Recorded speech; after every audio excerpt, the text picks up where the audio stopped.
ದೀಪ, ಕುಮಾರ ಯಾರು ಇಲ್ಲವಲ್ಲ? ಓಹೋ, ಸಮಯ ಸರಿಯಾಗಿ 5 ಗಂಟೆಯಾಗಿದೆ. ಕುಮಾರ ಎಲ್ಲಿಗೆ ಹೋಗಿರಬೇಕು? ದೇವ ಶ್ರೀ ಮಾರುತೇಶ್ವರ, ಆಪತ್ಕಾಲದಲ್ಲಿ ಆಸರೆಯಾಗುವ ನಿನ್ನ ಆಶೀರ್ವಾದ ಸದಾ ನನ್ನ ಮೇಲಿರಲಿ ತಂದೆ. ನನ್ನ ಅತ್ತಿಗೆ ಎತ್ತ ತಾಯಿಯಾಗಿ ಕೈ ತುತ್ತು ಮಾಡಿ ಉಣಿಸಿದ್ದು ನೆನೆದರೆ ಸತ್ತ ನನ್ನ ಅತ್ತಿಗೆಯ ನೆನಪು ಕಾಡುತ್ತಿದೆ ತಂದೆ. ಚಿಕ್ಕಪ್ಪನ ಸರ್ವ ಆಸ್ತಿ ಹೋದರೂ ತಲೆ ಕೆಡಿಸಿಕೊಳ್ಳದ ಈ ಜೀವ ಪ್ರಾಣ ಸ್ನೇಹಿತ ಯಶವಂತ ಹಾಗೂ ನನ್ನ ಅತ್ತಿಗೆಯರಿಗಾಗಿ ಕೊರಗುತ್ತಿದೆ. ಅದೇನಲ್ಲಿ ಕಾಣುತ್ತಿರುವ ಸಿಡಿ ಕ್ಯಾಸೆಟ್ ಜೊತೆಗೆ ಅದಾವ ಚೀಟಿ?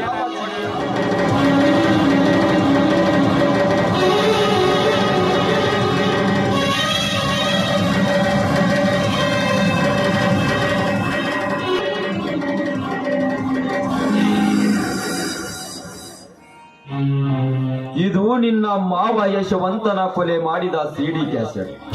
ಸಮಯ ಬರುವವರೆಗೂ ಇದನ್ನು ಯಾರಿಗೂ ತೋರಿಸಬೇಡ.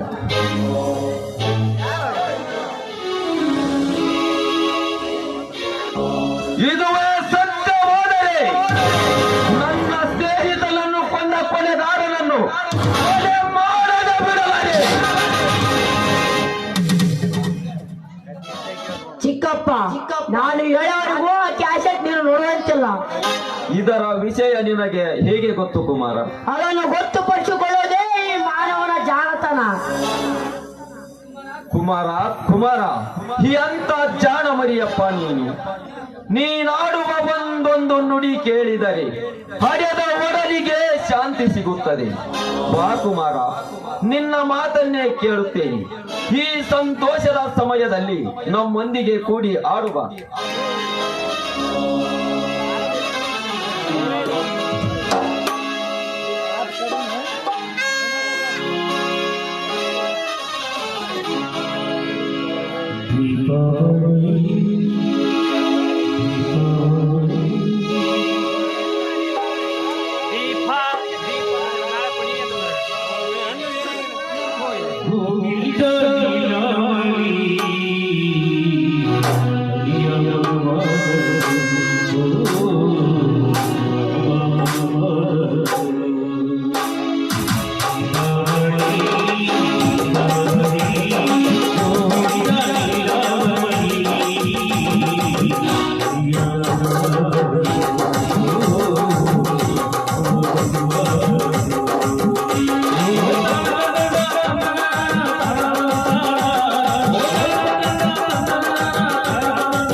ಬಾ ಅಣ್ಣ.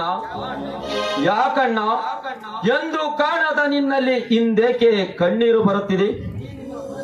ಈ ನಿಮ್ಮ ಸಂತೋಷವನ್ನು ಈ ಕಣ್ಣಿನಿಂದ ನೋಡದೆ ನನಗೆ ಸಂತೋಷದ ಕಣ್ಣೀರು ಬರ್ತಾ ಇದೆ ತಮ್ಮ. ನನಗೆ ಸಂತೋಷದ ಕಣ್ಣೀರು ಬರ್ತಾ ಇದೆ.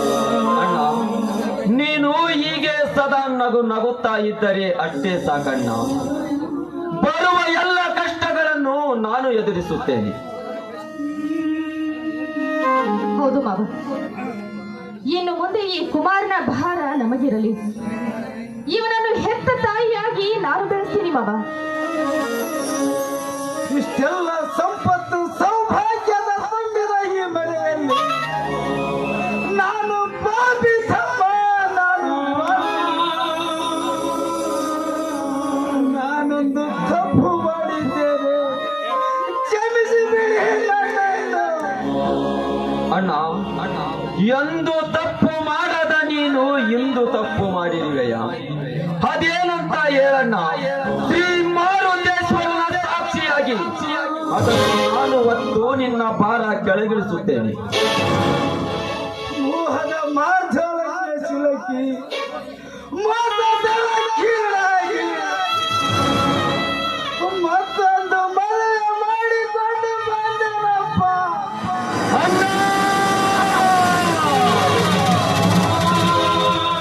ಕಾಮಕ್ಕೆ ಆತುರ ಪಟ್ಟು ಅಪಘಾತಕ್ಕೆ ಈಡಾಯಲ್ಲಣ್ಣ. ಅಯ್ಯೋ, ಹೇಗೆ ಮಾಡಲಿ? ಎತ್ತ ಕರುಳಿಗಾಗಿ ಈ ಕುಮಾರನ ಸ್ಥಿತಿ ನೋಡದೆ ಕಾರ್ಮೋಡದ ಬಡಿದೇರಿದೆಯಲ್ಲಣ್ಣ. ಜ್ಞಾನವಂತ ನೀನಾದರೂ ಅಂಧಕಾರದ ಕುರೂಪಿ ನೀನಾಗಿ ಈ ನನ್ನ ಕುಮಾರನನ್ನು ತಾಯಿ ಮಗನನ್ನಾಗಿ ಮಾಡಿರುವೆಯಲ್ಲ. ಇದೆಲ್ಲ ನಿನಗೆ ಸರಿಯೇ?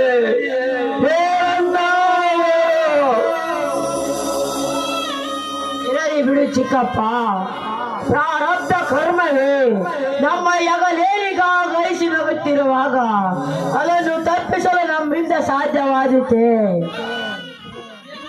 ಏನೋ ನನ್ನ ಹೆತ್ತ ತಾಯಿ ರೂಪದಲ್ಲಿ ಈ ತಾಯಿನೇ ಬಂದಿರಬಹುದು. ನಮ್ಮ ಈ ಹಣೆ ಬರಕ್ಕೆ ಹೊಣೆ ಯಾರು ಚಿಕ್ಕಪ್ಪ? ಕುಮಾರ, ಸಣ್ಣವನಾದರೂ ನಿನ್ನಷ್ಟು ತಿಳುವಳಿಕೆ ನನಗಿಲ್ಲ ಕಂದ. ಇದೆಂತ ಮಾತು? ಈ ಮಾತು ನಿನ್ನ ತಂದೆಯ ಎದೆ ಒಡೆದು ಎಚ್ಚರಿಕೆಯ ಗಂಟೆ ಬಾರಿಸಲಿಲ್ಲವೇ? ಇಲ್ಲಿ ಬಿಡಿ ಸ್ವಾಮಿ, ಮಾವನಿಗೆ ನೀವಾಗಲೇ ಮಾತು ಕೊಟ್ಟಿದ್ದೀರಿ. ಆದ ತಪ್ಪನ್ನು ತಿದ್ದಿಕೊಂಡು ಹೋಗುವುದು ಮಾನವನ ಧರ್ಮ. ಬರುವ ಕಷ್ಟಗಳಿಗೆ ಎದೆಗೊಟ್ಟು ಅಕ್ಕನೊಂದಿಗೆ ಹೊಂದಿಕೊಂಡು ಹೋಗುತ್ತೇನೆ. ನೀವು ಕೊಟ್ಟ ಮಾತನ್ನು ಉಳಿಸಿಕೊಳ್ಳುತ್ತೇನೆ ಸ್ವಾಮಿ. ಅಣ್ಣ, ಕರೆದುಕೊಂಡು ಬಾರಣ್ಣ. ಎಲ್ಲಿದ್ದಾಳೆ ಅತ್ತಿಗೆ?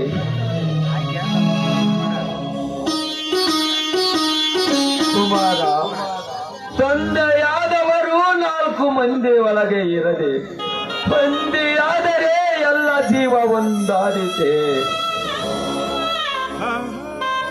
ಹಳಬೇಡ ಚಿಕ್ಕಪ್ಪ, ಹಳಬೇಡ.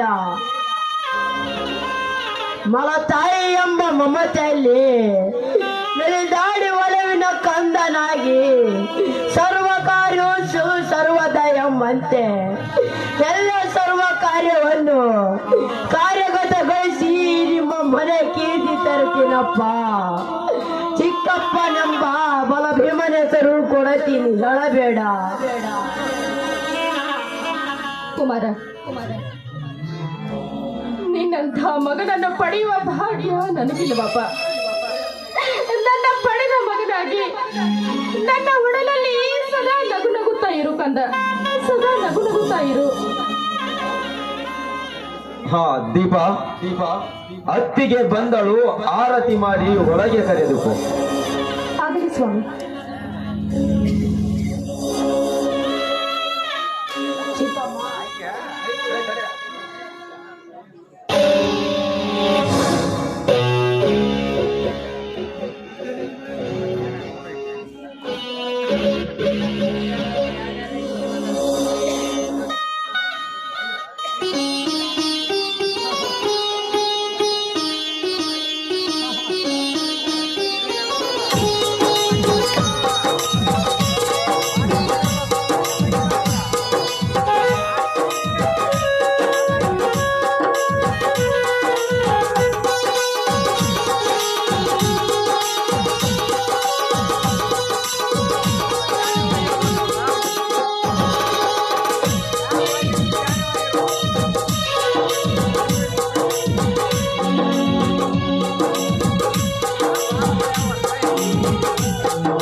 ಬಲಗಾಲಿಟ್ಟು ಭಾಗ್ಯಲಕ್ಷ್ಮಿಯಾಗಿ ಒಳಗಡೆ ಬರಮ್ಮ. ಚಿಕ್ಕಮ್ಮ ಚಿಕ್ಕಮ್ಮ, ಈಗ ತಾನೇ ಈ ಮನೆಗೆ ಪ್ರವೇಶ ಮಾಡ್ತಾ ಇದ್ದೀನಿ. ಆಗ್ಲೇ ಅಮ್ಮನ ಅವನು ನನ್ನ ಮಗನಕ್ಕ. ತಾಯಿಯಂದ್ರೆ ಜೊತೆ ಮಾತನಾಡುವುದೆಂದರೆ ಅವನಿಗೆ ಬಹಳ ಇಷ್ಟ. ಅಮ್ಮ ಎಣಿಸಿಕೊಳ್ಳೋದು ಇವಳಿಗೆ ಬಹಳ ಕಷ್ಟ.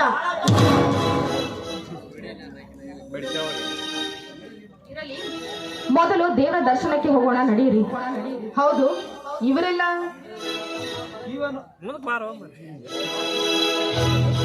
ಇವನು ನನ್ನ ತಮ್ಮ ಬಲಭೀಮ. ಇವಳು ನನ್ನ ತಮ್ಮನ ಧರ್ಮ ಪತ್ನಿ ದೀಪ. ಇವನು ನನ್ನ ಮಗ ಕುಮಾರ. ಅರ್ಥವಾಯ್ತು ಬಿಡಿ, ನೀವೇನ್ ಹೇಳೋದು ಬೇಡ. ಅರ್ಥ ಆದರೆ ವ್ಯರ್ಥ ಸಮಯ ಬೇಕೆ. ಬನ್ನಿ, ಮೊದಲು ಅಮ್ಮನ ಸ್ಥಾನದಲ್ಲಿ ನಿಂತು ಸಂಭ್ರಮದ ಹಾಡು ಹಾಡೋಣ ಬನ್ನಿ.